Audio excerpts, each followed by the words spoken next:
এই ঘটনাটা 60 বছরেরও আগে ঘটেছিল। এখন এর অনেকটাই ভুলে গেছি। যেটুকু মনে আছে বলছি। আমরা যখন গ্রামে থাকতাম তখন আমাদের রাজ্যটি এত ছোট ছিল না। এখন থেকে প্রায় 50 বছর আগে দেশভাগের সঙ্গে সঙ্গে এক বাংলা দুটি বাংলা হয়ে যায়। আমাদের বাড়ি ছিল পূর্ববঙ্গের একটি ছোট্ট গ্রামে। গ্রাম ছোট হলে হবে কি, তখন ছোট ছোট গ্রামেই হাজারে হাজারে ভূত বাস করত। আমাদের গ্রামের নাম ছিল রতনদিয়া। ওই গ্রামে ভূতদের দমিয়ে রাখার জন্য অন্তত 12 জন গুণিন ছিলেন। ফলে ভূত প্রচুর থাকলেও তারা অত্যাচার করতে ভয় পেত। গুণিনরা দুষ্টু আর বদমাইশ ভূতদের কঠোর শাস্তি দিতেন। কোনো কোনো গুণিন ভূতদের ঝি চাকর দারোয়ান করে রাখতেন। খুব লজ্জার কথা হলেও দু একজন গুণিন পেতনিদের দিয়ে ঘর বাড়ি পরিষ্কার করানোর কাজ করতেন। এছাড়া রান্নার কাজও করিয়ে নিতেন। এটা গুণিনদের করার কথা নয়।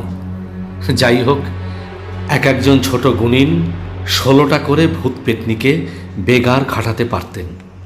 আর বড় বড় গুণিনরা কেউ 32, কেউ 64টা করে ভূত রাখতেন বেগার খাটানোর জন্য। হিন্দু মুসলমান দুরকম ভূতই গ্রামের বাইরে একটা পোড়ো বাড়ির দখল নিয়ে থাকত। শোনা যায় এই ভূতদের মধ্যে 2 জন খ্রিস্টান সাহেব ডাক্তার ভূতও ছিলেন। মোটামুটি ব্যাপারটা এই, ভূত বেশি থাকলেও গুণিনদের ভয়ে তারা সভ্যভব্য হয়েই থাকত। আমরাও নিশ্চিন্ত মনে গ্রামে থাকতাম। প্রচুর ভূত আশেপাশে থাকলেও আমরা ভয়ঙ্কর ভূতদের পাল্লায় কখনো পড়িনি।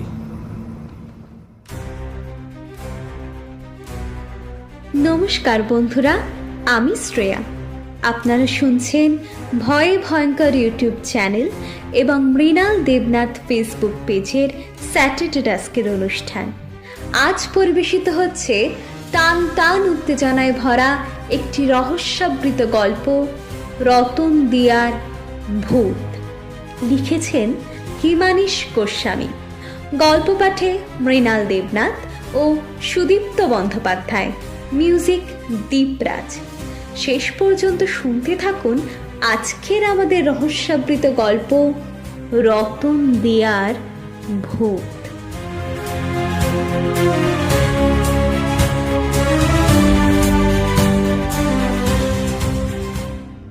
ভূতদের পাল্লায় কখনো না পড়লেও ভয়টা কিন্তু ছিল। তাছাড়া সব ভূত সবসময় যে শান্তশিষ্ট হয়ে থাকতো তাও নয়। আমাদের গ্রামের এক জামাইকে পই পই করে বলা হয়েছিল সে যেন কখনো রাতের গাড়িতে গ্রামে না আসে। সে জামাই ছিল বেপরোয়া। নাম শ্রীকান্ত চ্যাটার্জি, বয়স 25। বিজ্ঞান পড়ে পড়ে তার ধারণা হয়েছে ভূত মানুষেরই সৃষ্টি, ভূত বলে কিছু নেই। তা যেহেতু তাকে বারণ করা হয়েছে রাতের ট্রেনে গ্রামে না আসতে, আসলেও যেন আগেই সে খবর দিয়ে দেয়, সেই জন্যই শ্রীকান্ত খবর না দিয়ে ইচ্ছে করেই রাতের ট্রেনেই কলকাতা থেকে কালুখালী রেল স্টেশনে নেমে বেশি সাহস দেখানোর জন্য একাই ছোট সুটকেস একটা ঘাড়ে করে টর্চ জ্বালিয়ে গ্রামের পথ ধরে শ্বশুরবাড়ি চন্দনা নদীর ধারে রামহরি মুখুজ্জের বাড়িতে যাচ্ছিল। রাতটা ছিল আবার অমাবস্যা। অমাবস্যার রাতে ভূতেদের মন কিরকম যেন জন্মনে হয়ে যায়। তখন তাদের কালো রক্তে ইয়ার্কি ফাজলামো করার একটা প্রবণতা হয়। এমনিতে ভালো মানুষ ভূত অমাবস্যার রাতে হয়তো হঠাৎ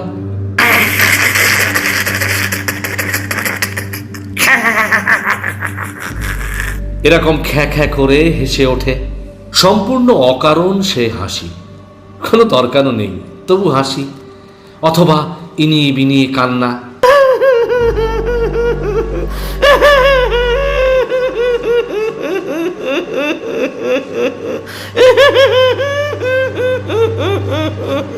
কেউ যেন ভীষণ মেরেছে কাউকে। কখনো কুকুরের ডাক, কখনো কখনো আবার শেয়ালের পালের ডাক, কখনো ফেউয়ের ডাক। ডেকেই চলে গভীর রাতে। তাছাড়া খাটাস বলে একরকম বেড়াল জাতের প্রাণী ছিল, ভীষণ হিংস্র। আর ছিল বাগডাসা। বাগডাসাও এক ধরনের বুনো বেড়াল, অনেকটা বাঘের মতো দেখতে। ভূতেরা বাগডাসার ডাকও ভারী চমৎকার নকল করতে পারত। এ হচ্ছে ভূতদের এক রকমের ইয়ার্কি ফাজলামো। ডাকলে ভীতু মানুষরাও ভয় পেয়ে যায়, সাহসী মানুষরাও চমকে ওঠে, ছোটরা কেঁদে বাড়ি মাথায় করে। এতেই ভূতেদের আনন্দ। কোনো কোনো বাচ্চা ভয়ে না চেঁচিয়ে চুপ মেরে যায়, তাতে ভূতেরা ভারী রাগ করে। ওই সব বাড়িতে তখন তারা ঢিল ছোঁড়ে। ঢিল ছুঁড়লে আর সেই সঙ্গে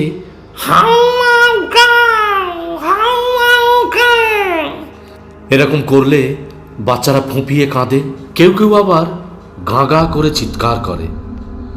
অন্য সব রাত্রে ভূতেরা গুণিনদের ভয়ে বিশেষ গোলমাল করে না, কিন্তু অমাবস্যার রাতগুলোতে ভূতদের আড্ডা ইয়ার্কির খানিকটা অনুমতি দেওয়া হয়। এটা ভূতদের অভিভাবক যারা, যেমন ব্রহ্মদৈত্য এবং বড় বংশের ভূত পেতনি, এরাও মেনে চলেন। ফলে বিচ্ছিরি রকম কাণ্ড বিশেষ ঘটে না। যেদিনকার কথা বলছি সে দিনটি ছিল অন্যরকম। দিন না বলে রাত্রি বলাই ভালো। দিনের বেলা ভূতেরা ঘুমোয়, আবার কেউ কেউ দিনের বেলায় মানুষ সেজে গৃহস্থের বাড়িতে কাজকর্ম করে কিছু উপরি রোজগারও করত বলে আমি শুনেছি। যাই হোক, আমি যা বলছি সেসব সত্যিই আমাদের গ্রামে ঘটেছিল। তবে আমি নিজের চোখে কিছু দেখিনি, দেখতে পাইনি কখনো। যখন ব্যাপারটা ঘটেছিল তখন আমি এমন ঘুমে অচেতন হয়েছিলাম যে কিছুই বুঝতে পারিনি। পরে সব শুনেছি। রাত্রেও অনেক গোলমাল হইচই হয়েছিল। কিছু গোলমাল করেছিল ভূতে, কিছু আবার মানুষেও। একটা কথা বলতে ভুলে গিয়েছি। যে রাতের কথা বলছি সেটা ছিল একটা বিশেষ রাত। ওই রাতের 3 দিন আগেই গ্রামের যত গুণিন ছিলেন তারা 4-5 দিনের জন্য সারা বাংলা গুণিন সমাবেশে চলে যাচ্ছিলেন কলকাতার কাছেই উত্তরপাড়ায়। আমাদের গ্রামে সেই বিশেষ রাত্রিতে তাই ভূতেদের ছিল মহা আনন্দের দিন। বড় বড় অভিভাবক শ্রেণীর ভূত, ব্রহ্মদৈত্য, এমনকি মামদোরা পর্যন্ত ভূতদের ইয়ার্কি ফাজলামো একদম পছন্দ করতেন না। তাই তারাও খুব উদ্বিগ্ন এই রাতে কি হয় ভেবে। তারাও সব যে যার নিজেদের বাড়ির ভূতছানাদের আর যুবক ভূতদের সাবধানও করে দিয়েছিলেন যেন তারা সবাই শান্তশিষ্ট থাকে, বেশি ঝামেলা না করে। বিশেষ করে যেসব ভূত গুণিনদের বেগার খাটে, তাদের মেজাজ এমন তিরিক্ষি যে তাদের সঙ্গে ভদ্রভাবে কথা বলাও সম্ভব নয়। ইয়ার্কি ফাজলামোয় তারাই ছিল বিশেষ পটু। যেদিনকার কথা বলছি সেদিন বড় ভূতেরাও একটা মেলায় গিয়েছিলেন। ফলে ছোট ভূতদের সেদিন হয়েছিল ডবল মজা। সন্ধ্যের ট্রেনে গ্রামের শেষ গুণিন গ্রাম ছেড়ে চলে গেলেন শিয়ালদার গাড়িতে চড়ে উত্তরপাড়ার পথে। আর বেগার ঘাটা ভূতদের দল যেন একেবারে ক্ষেপে গেল। তারা সন্ধে থেকেই শুরু করলো নানা রকম তাণ্ডব। তারপর হা হা করে কত রকম হাসলো আর চিৎকার করলো। বাড়িতে বাড়িতে ঢিলও ছুড়ল। কিন্তু গ্রামের লোকেরাও খুব সাবধান হয়ে রইল। একটুও ভয় না পেয়ে তারা গুণিনদের দেওয়া নতুন পান পাতাতে রক্তচন্দনে রাম নাম লিখে সঙ্গে ঘি মাখানো সলতে দিয়ে বাড়ির চারিদিকে সাজিয়ে রেখেছিল বলে ভূতেরা কেউ বাড়িতে ঢুকতে পারল না। ভূতেরা এইসব দেখে রাগে গাঁ গাঁ করতে লাগলো, বিচ্ছিরি রকম সব গালাগাল করতে লাগলো মানুষের মতো গলায়। চন্দ্রবিন্দু ছাড়া উচ্চারণ করতে লাগলো যাতে মানুষরা রেগে বাড়ির সীমানার বাইরে চলে আসে, তাহলে ভারী ফুর্তি করা যায় তাদের নিয়ে। কিন্তু গুণিনরা সব কথা আগেই গ্রামের সকলকে বলে যাওয়ায় একটা মানুষও বাইরে বেরোলো না। এতে কার না রাগ হয়? ভূত বলে কি ওদের অনুভূতি নেই? ওদের মধ্যে যারা অনুভূত তারা গেল সবচেয়ে চোটে। অনুভূত কি বুঝতে পারলে? একটু ভাবলেই বুঝতে পারবে। অনুভূত অর্থাৎ ছোট ভূত। অনু মানে ছোট, কেউ কেউ অবশ্য উপভূতও বলেন ওদের। রাত্রি তখন 1টা হয়ে গেছে, অথচ একটা মানুষ হাতের কাছে পাওয়া যাচ্ছে না। এটা তাদের কাছে খুব দুঃখের ব্যাপার বলেই মনে হলো। তারা মনের দুঃখে রাস্তার উপর নর্দমা থেকে গাদা গাদা কাদা নিয়ে এসে ছুঁড়তে লাগলো এদিকে ওদিকে। এর বাড়ি ওর বাড়ি লক্ষ্য করেও তারা ছুঁড়তে লাগলো সেই সব কাদা জল। লোকেরা ভয়ে দরজা জানলা বন্ধ করে রইল। ভূতেরা দারুণ চিৎকার করে গান গাইতে লাগলো। একবার বেরিয়ে আয় না বাড়ি বাবুরা, আমরা তোদের খাই। বিবিরা আয় না বাইরে, আমরা তোদের খাই। সকলে ভয়ে দরজা জানলা আর খোলে না। গরমে অস্থির হয়। ছোটরা ভয় পেয়ে কেঁদে ওঠে। আর তাই শুনে ভূতদের বাঁদরামি আরও বাড়তে থাকে। কিন্তু ওদের তাতে সুখ নেই। মানুষদের ধরে নানা রকম বিভৎস কাণ্ড কারখানা না করলে অনুভূত মানে ছোট ভূতদের ফুর্তি ঠিক জমে না। তারা আস্ত মানুষ হাতে না পেয়ে বড়ই কষ্টে ছিল। এমন সময় রাতের ট্রেনটা কালুখালী স্টেশনে এসে থামল। আর 12 লোক ট্রেন থেকে নেমে যে যার বাড়ির দিকে চলল। ভূতের দল লক্ষ্য করল ওদের মধ্যে সকলেই চেনা লোক। অনেকেই ভূতেদের কেউ কাকু, কেউ পিসে মশাই। ওদের ভয় দেখিয়েও অত সুখ নেই। একজন অপরিচিত লোক পেলে তাদের ভয় দেখাতে ভালো লাগে। এমন সময় দেখা গেল শ্রীকান্ত চাটুর্যের হাতে সুটকেস, কখনো কাঁধে তুলে নিচ্ছে, কখনো অন্য হাতে টর্চ জেলে দিব্যি হনহনিয়ে আসছে। হঠাৎ দেখা গেল শ্রীকান্ত চাটুর্যের হাতের টর্চটা তিড়িং করে লাফিয়ে উঠল অন্তত 10 মিটার। আবার টর্চটা বাঁই করে বেঁকে গিয়ে রাস্তার ধারের একটা তাল গাছে ক্রমাগত পাক খেতে লাগল। এই অসম্ভব কাণ্ড এত অকস্মাৎ ঘটে গেল যে শ্রীকান্ত প্রথমে হতভম্ব হয়ে গেল। তারপর মনটাকে একটু সুস্থির করার চেষ্টা করল। মনে মনে ভাবল এর নিশ্চয়ই একটা সঙ্গত কারণ আছে। জগতে তো অসম্ভব কত কাণ্ডই ঘটে, কিন্তু সেগুলোর কোনো না কোনো ব্যাখ্যা আছে, বৈজ্ঞানিক ব্যাখ্যা। যেখানে চট করে বৈজ্ঞানিক ব্যাখ্যা পাওয়া যায় না, সেখানে আরও ভালো করে দেখতে হয়। অলৌকিক বলে তো কিছু হয় না। যা হয় আপাত দৃষ্টিতে যতই আজগবি এবং অস্বাভাবিক মনে হোক না কেন, কোনোটাই অলৌকিক নয়। ভাবতে ভাবতে টর্চটা উঠে গেল তাল গাছটার মাথায়। সেখানে কিছুক্ষণ ঘুরপাক খেয়ে শোঁ করে নিচে নেমে এসে রাস্তার ওপর সেই টর্চটা ঢেই ঢেই করে নাচতে লাগলো। না, এর তো কোনো মাথা মুন্ডু কিছুই বোঝা যাচ্ছে না। শ্রীকান্ত চাটুর্যের মনটা দুর্বল হতে শুরু করেছে। হঠাৎ তার কানের কাছে স্পষ্ট একটা খোঙা খোঙা কণ্ঠস্বর শুনতে পেল। ওরে শ্রীকান্ত, এইভাবে কত অন্ধকার, সে কে কবে? জমাট কালোর রাজ্যে আমরা তুলে নেব তোর গায়ের চামড়া।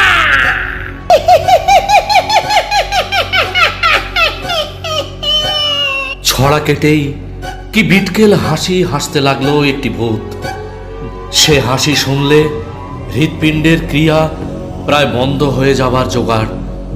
শ্রীকান্ত কিন্তু সামলে নিল, কিন্তু তারপর ফের শুরু হলো আরেক বিচ্ছিরি করাচ্চেরা কণ্ঠে গান। শ্বশুর বাড়িতে তুই এসেছিস চাটুর্যে শ্রীকান্ত, জামাই আদরে রাখবো তোকে, জামাই আদরে রাখবো তোকে। একখানা গান গান তোরে, একখানা গান গান তো। শ্রীকান্ত নিজেও মাঝে মাঝে কবিতা লেখে। সে দেখল একবার বললে তুই এসেছিস, আবার বললে গান তো, এর সংশোধন দরকার। শ্রীকান্ত নিজে এই অদ্ভুত অবস্থাতেও মাথা ঠান্ডা রেখে গাইল, ওরে তোরা সব অশিক্ষিত, নেই কো তোদের শিক্ষা, গান বানানো নয় কো সহজ, নিতে হবে যে দীক্ষা। এর কোনো প্রতিক্রিয়া নেই। খানিকক্ষণ সব চুপ। এদিকে ঝিঝির দল ডাকছে, দূরে ব্যাঙেরাও ঘ্যাঁ ঘ্যাঁ করছে, পেঁচারাও সুযোগ বুঝে বেশ মজাসে গান গাইছে। সে কি গান! কানের পোকারাও পর্যন্ত কান থেকে বেরিয়ে এসে কাঁধের উপর বসে নাচতে শুরু করেছে। এ তো এক মহা মুশকিল হলো। শ্রীকান্ত কিন্তু ভয় পেল না। সে দৃঢ়ভাবে নিজের মনকে শক্ত করে রাখল। কিন্তু একটু পরেই ভূতেদের দল ওর হাত থেকে ছোট সুটকেসটা নিয়ে তার ডালাটা খুলে ফেলল। অন্ধকারেও শ্রীকান্ত বুঝতে পারল সুটকেস খুলে তছনছ করছে কারা। সে এও বুঝতে পারল তার শ্বশুর বাড়ির জন্যে অনেক কষ্টে সংগ্রহ করা বিখ্যাত এক মিষ্টিওয়ালার কাছ থেকে আনা কড়া পাকের সন্দেশগুলো চারদিকে ছড়িয়ে পড়ল। তার জামা টামা, টুথব্রাশ, দাড়ি কামাবার সরঞ্জাম, তোয়ালে এসবও ছত্রাখান হয়ে গেল। শ্রীকান্ত ভাবল, এমন তো হওয়ার কথা নয়। সে নিশ্চয়ই স্বপ্ন দেখছে। স্বপ্নে তো কত রকম বিদঘুটে জিনিস দেখা যায়। এ বোধ হয় সেই রকম কিছু একটা হবে। কিন্তু সবটা স্বপ্ন নয়। সে বেশ বুঝতে পারল কিছু একটা ব্যাপার ঘটছে যা স্বাভাবিক নয়।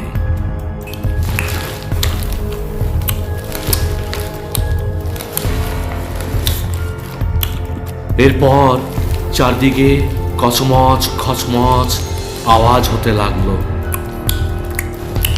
সর্বনাশ! মনে হলো যেন কড়া পাকের সন্দেশগুলো কেউ কচর মচর করে খাচ্ছে।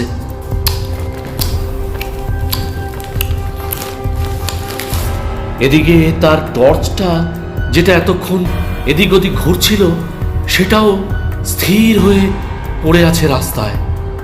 সে আলোতে কতই বা দেখা যায়, কিন্তু তবু ওইটুকু আলোতেই সে দেখল তার সুটকেস খোলা। আর সব জিনিস কোথায় যে সব হাওয়া হয়ে গেছে। তার কান্না পেতে লাগলো। সে ভয়ঙ্কর ভাবে চিৎকার করে উঠল, ডাকাত ডাকাত ডাকাত! কিন্তু তার চিৎকার করাই সার হলো। কে আসবে তাকে সাহায্য করতে? রতনদিয়া গ্রাম তখন চ্যাংড়া ভূতেদের কবজায়। ভূতেদের তখন সন্দেশ খাওয়া শেষ হয়ে গেছে। তারা বলল, ডাকাত তুই কাকে বলছিস ধূর্ত? মজাটা দেখবি, হয়ে ওঠে যদি মূর্ত। এলি কোথা থেকে? কোন দেশ থেকে? কোন দেশে? খুশি হনু মোরা তোরা না কড়া পাকে সন্দেশে। মারিব না করে, ধরিব না তোরে, কেবল তুলিব শূন্যে, দপাস করিয়া ফেলিব মাটিতে, মরিবি বাপের পুণ্যে। ওরে বাবা! এ যে সত্যি তাকে কারা যেন ধরে শূন্যে লোফালোফি খেলতে লাগলো। সে একবার কাদের ঠান্ডা হাতে পড়ে যায়, আবার অন্য কারা ঠান্ডা হাতে লুফে নেয়। এ তো সাংঘাতিক খেলা এদের। ভূত তাহলে সত্যি আছে, সত্যি আছে। সে ভয়ে চিৎকার করতে লাগলো আর বলতে লাগলো, বাঁচাও বাঁচাও! ওরে বাবা রে, মরে গেলাম রে, মেরে ফেললো রে, বাঁচাও বাঁচাও! এইরকম কতক্ষণ চললো সে শ্রীকান্তের খেয়াল নেই। হঠাৎ এক সময় তার মনে হলো ভূতদের মধ্যে একটা চাঞ্চল্য দেখা দিল। তারা তাকে প্রায় আকাশ সমান উঁচু থেকে ছেড়ে দিল আর শ্রীকান্ত মাটিতে পড়তে লাগলো। এবার আর রক্ষে নেই। শ্রীকান্ত এত বিপদেও রাম নাম করেনি, করলেও কি হতো কে জানে। আজকালকার ছোকরা ভূতেরা রাম নামের তোয়াক্কা করে না। শ্রীকান্ত পড়তে লাগলো, এর মধ্যেই শুনতে পেল ইংরেজিতে কারা যেন সব কথা বলছে, তাদেরও নাকি সুর। বুঝতে না বুঝতে সে মাটির ওপর আছড়ে পড়ল।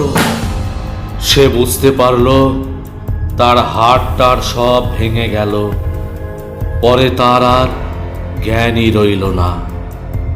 একটু একটু করে জ্ঞান হলে সে দেখতে পেল সে একটা চমৎকার ঘরে শুয়ে আছে। আশেপাশে অনেকগুলো খাট, প্রত্যেক খাটের ওপর গদির বিছানা। শ্রীকান্ত বুঝল সে কোনো এক হাসপাতালে শুয়ে আছে, ভালো হাসপাতাল। শ্রীকান্ত এরকম হাসপাতাল দেখেছে। সে দেখতে পেল সাদা রঙের ইউনিফর্ম পরা নার্সরা ঘুরে বেড়াচ্ছে, তারা আবার মেম সাহেব। শ্রীকান্ত একটুখানি নড়াচড়া করতেই একটি নার্স এসে বলল, গুড মর্নিং স্যার। শ্রীকান্ত ইংরেজি জানতো মোটামুটি। সে বলল, গুড মর্নিং ম্যাডাম। এমন সময় একজন মোটা সোটা লম্বা চেহারার সাহেব ডাক্তার এসে তার কাছে একটা টুল নিয়ে বসলেন। বললেন, কেমন বোধ করছো? ভালোই তো মনে হচ্ছে, তবে গায়ে বেশ ব্যথা, মাথাতেও ব্যথা খুব। অদ্ভুত একটা ঘটনা ঘটেছে। আচ্ছা, তুমি কোন দেশের লোক? তোমায় কারা মেরেছিল? কোন দেশের লোক মানে? আমি এদেশেরই লোক। এদেশের কোথায় তোমার বাড়ি? কলকাতা। কলকাতা আমার বাসস্থান। হ্যাঁ, এই দেশটা তো হচ্ছে ইংল্যান্ড। তুমি লন্ডনের চেয়ারিং ক্রস হাসপাতালে রয়েছ। তাছাড়া অনেকগুলো অদ্ভুত ব্যাপার ঘটেছে। কেউ তোমার নাম জানে না, কিচ্ছু জানে না। তোমাকে কেউ ভর্তি করায়নি এই হাসপাতালে। একদিন রাত্রে হঠাৎ তোমাকে এই বিছানায় দেখে সকলে অবাক হয়ে যায়। সেও আজ প্রায় 10 দিন হয়ে গেল। তোমার জ্ঞান ছিল না, তোমার হাড় গোড় সব ভাঙা ছিল। কিন্তু কারা সব জোড়া দিয়েছিল সেই হাড় গোড়, তারপর তারা এখানে এনে ফেলে দিয়েছিল। এই কাজ কারা করেছিল তুমি জানো? শ্রীকান্তর এবার মাথাটা ঘুরে গেল। এ কি কথা! সে লন্ডনের চেয়ারিং ক্রস হাসপাতালে? অসম্ভব! সে আর ভাবতে পারল না, কেমন যেন আচ্ছন্নের মতো হয়ে রইল। সাহেব ডাক্তার বললেন, না, এর সঙ্গে অত বেশি কথা বলাটা বোধহয় ঠিক হয়নি। পরে ভালো করে ভেবে চিন্তে কথা বলতে হবে। কলকাতার লোক বলছে, নামটাও তো জানা যাচ্ছে না। তাহলে কলকাতায় একটা খবর পাঠিয়ে দেওয়া যেত। যাই হোক, ওর জ্ঞান হলে ওর নাম আর ঠিকানাটা জোগাড় করতে হবে। ডাক্তার নার্সকে কথাগুলো বলে ভ্রু কুঁচকে কি ভাবতে ভাবতে বেরিয়ে গেলেন। ডাক্তারের নাম রিচার্ড রবিনসন। শ্রীকান্তকে চেয়ারিং ক্রস হাসপাতালের রোগীদের জন্য নির্দিষ্ট করা খালি একটা খাটে পড়ে থাকতে দেখে নাইট ডিউটির একজন সিনিয়র নার্স। রোগীর না ছিল পরিচয়, না ছিল কোনো রিপোর্ট। তিনি প্রথমে ভেবেছিলেন বোধহয় কোনো ইন্ডিয়ান উটকো লোক থাকবার জায়গার অভাবে লুকিয়ে হাসপাতালে ঢুকেছে।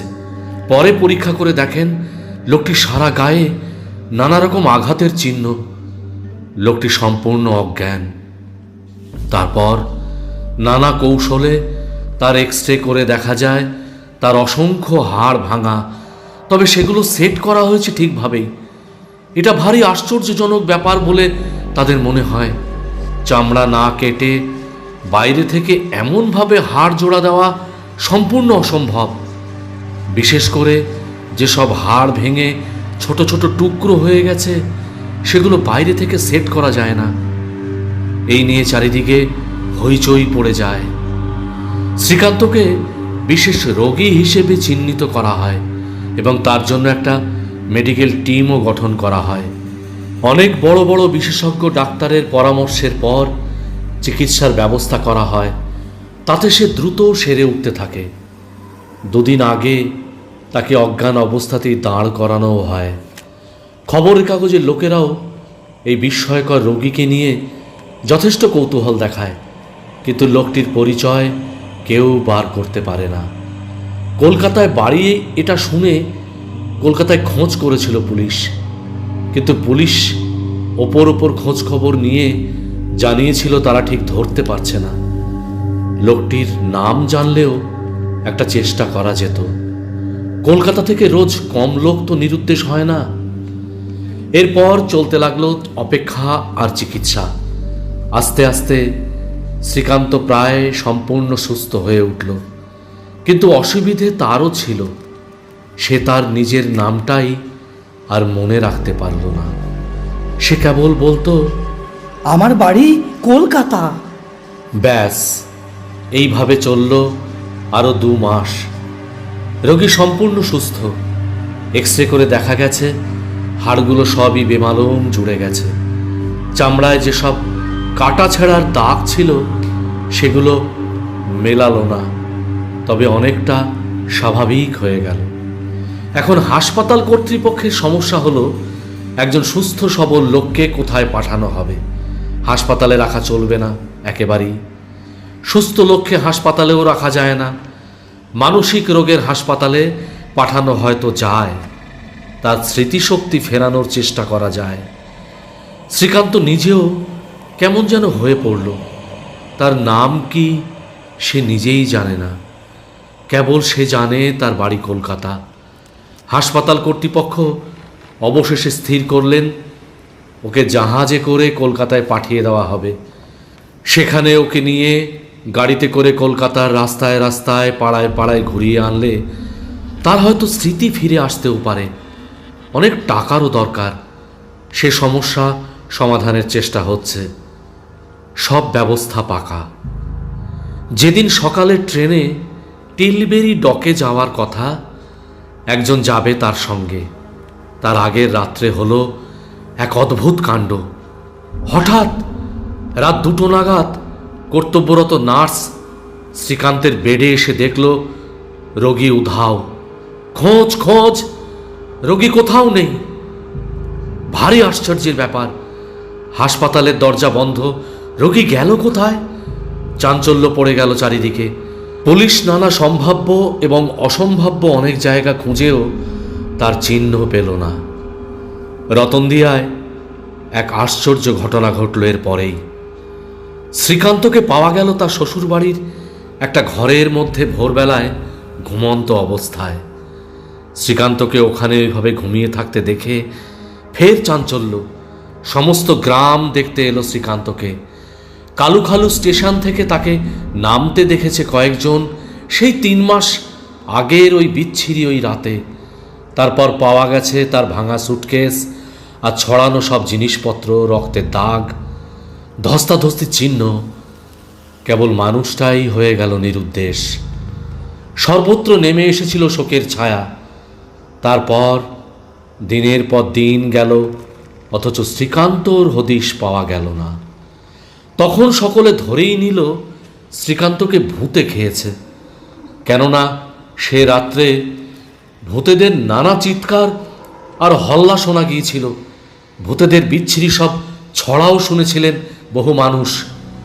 গুণিনরা ফিরে এসে গ্রামের সব ভূতদের জেরা করেও কোনো সদুত্তর পাননি। সকলে এক বাক্যে বলেছে, জানি না, সত্যি বললে মহাশাস্তির বন্দোবস্ত হতো ঠিকই, তাই যারা ছোট তারা ভয়ে কবুল করেনি। একটা সত্যি কথা, ছোট ভূতেরা সকলে বলেছে তারা শ্রীকান্তকে দেখেছে, কিন্তু তাকে তো কেউ মারেনি। এটা হতেই পারে তারা কেবল তাকে নিয়ে একটু লোফালোফি করেছিল, মারেনি। কিল না, ঘুষি না, লাঠির আঘাত না, কেবল উঁচু থেকে একবার ধপ করে ফেলে দিয়েছিল। সেটাকে মারা বলা যায় কি? তাছাড়া একটা ব্যাপার তারাও বুঝতে পারেনি, হঠাৎ কোত্থেকে একদল লোক, সাদা ধরনের ভূত, সঙ্গে একটু যেন নীল নীল ভাব, এসে মস্তানি করে তাদের হটিয়ে দিয়েছিল আর মানুষটাকে কোথায় হাওয়া করে দিয়েছিল কেমন করে। ছোকরা ভূতেদের ধারণা ওই অদ্ভুত ভূতেরা লোকটিকে পুরোপুরি খেয়ে নিয়েছে, কিন্তু সে কথা তারা কাউকে বলেনি। বড় ভূতেরা ছোকরা ভূতেদের আর বেশি ঘাঁটাননি। বড় বড় ভূতরাও সেদিন গ্রামে ছিলেন না, সেজন্য ছোকরা ভূতেদের জঘন্য সব কীর্তিকলাপ দেখতে পাননি। পরে আন্দাজ করেছিলেন, কিন্তু এ নিয়ে বেশি কিছু ঘাঁটাননি। এদিকে আরেকটা ব্যাপার ঘটেছিল। শ্রীকান্ত চাটুর্যের সব ঘটনা প্রকাশ করার পর তাকে নানাভাবে সম্মানিত করা হয় ও শ্বশুর বাড়িতে একটা বড় উৎসব হয়, গ্রামের প্রথম বিলেত ফেরত জামাই বলে। তার আগে ওই গ্রামে কোনো জামাই বিলেত যায়নি, আর ওই বিলেত ফেরত হবার জন্যেই তাকে বেশ বড় রকমের একটা কাজও দেওয়া হয়। শ্রীকান্ত ছিল একজন সামান্য কেরানি, মাসে মাইনে ছিল ৪৫ টাকা। বড় পদে প্রতিষ্ঠিত করার পর তার মাইনে বেড়ে হলো ২০০ টাকা। হবে না বিলেত ফেরত যে? তা ওই সময়ে বিলেত ফেরতদের ওই রকমই সম্মান ছিল। সে গ্রামই বা কোথায়, সেই সব ভূতেরাই বা কোথায়?